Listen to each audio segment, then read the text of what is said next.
कर्पूरगौरं करुणावतारं संसारसारं भुजगेन्द्रहारं सदा वसन्तं हृदयारविन्दे भवं भवानी सहितं नमामि।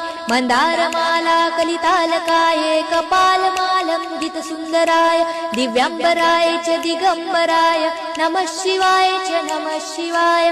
घालीन लोटांगण वंदीन चरण डोळ्यांनी पाहिन रूप तुझे प्रेमे आलिंगन आनंदे पूजन भावे ओवाळीन म्हणे नमः। त्वमेव माता पिता त्वमेव त्वमेव बंधु सखा त्वमेव त्वमेव विद्या द्रविणं त्वमेव त्वमेव सर्वं मम देव देव।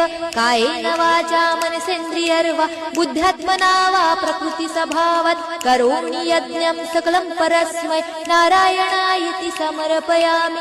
अच्युतं केशवं राम नारायणं कृष्णदामोदरं वासुदेवं हरे श्रीधरं माधवं गोपिका वल्लभं जानकी नायकं रामचन्द्रं भजे। हरे राम राम राम हरे हरे हरे कृष्ण कृष्ण कृष्ण हरे हरे हरे राम राम राम हरे हरे हरे कृष्ण कृष्ण कृष्ण हरे हरे।